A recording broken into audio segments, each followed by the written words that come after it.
Senate Republicans unveiled the details of their tax overhaul plan Thursday. The plan includes a one-year delay of corporate tax cuts and would leave the existing mortgage interest deduction untouched. Meanwhile, the House Ways and Means Committee approved its own version of the legislation as the Trump administration pushes lawmakers to get a deal passed by the end of this year.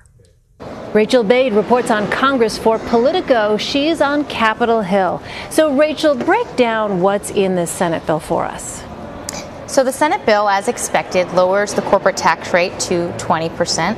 And across the board, it lowers individual tax rates a little bit as well, actually bringing the top rate down for the wealthy by 1 percentage point, which is something particularly interesting because the president has talked about keeping the top rate on the most wealthy Americans there and keeping it intact instead of lowering it.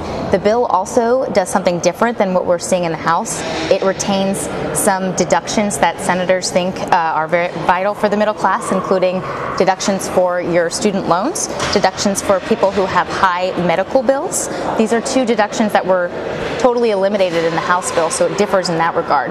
One thing I would say, my sort of takeaway from today is that Trump is not getting everything he wants. The president wanted to do a corporate tax cut immediately, starting in early 2018.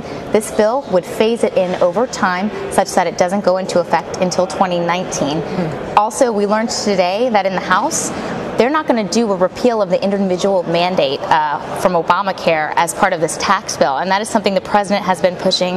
It's not in the Senate bill at all either, so it looks like they're going to move forward without that, even though President Trump has been tweeting that he wants that part in the bill.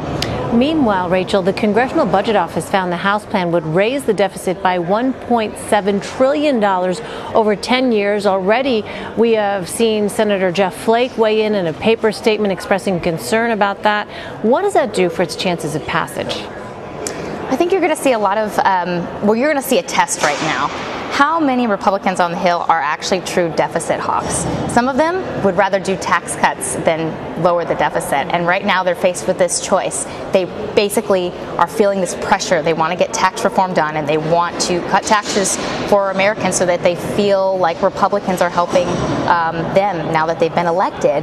But the problem here is cutting taxes, of course, costs money, and adding to the deficit over the long term is, are the tax cuts going to grow the economy to basically cover those tax cut costs? Republicans are going to argue that they do, but deficit hawks are a little skeptical, like Jeff Flake. I also know there's a few of them in the House, but I think in the Senate in particular, Bob Corker, Jeff Flake, watch those guys, because if they vote against this, the Senate only has 52 Republicans. They can't afford to lose more than one, and so it's going to be a close vote. So given those competing concerns, what are the next steps here, Rachael, and what's the likelihood Congress can get something passed by the end of the year?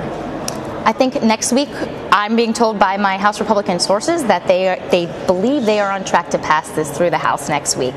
The Senate would then probably pass its own bill through committee next week and not bring it to the floor until early December. It's going to take a little haggling in the Senate. It's going to be much more difficult for them to get something done.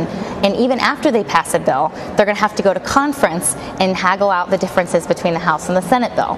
One particular issue I think folks should keep an eye on is what happens to the state and local tax deduction. This is a $1 trillion tax deduction claimed by folks in high tax areas, and basically both Republicans in the House and Senate want to eliminate it, but Republicans from these high tax districts are saying they won't vote for this bill. So in the House, they have come up with this agreement, if you can stick with me, that will basically, enable some of them to vote for it. But the Senate bill does not include that agreement in that sort of middle ground. So that is going to be, I think, the biggest headbutting between the two chambers. What do they do on that? Do they get rid of it completely? Do they have a middle ground?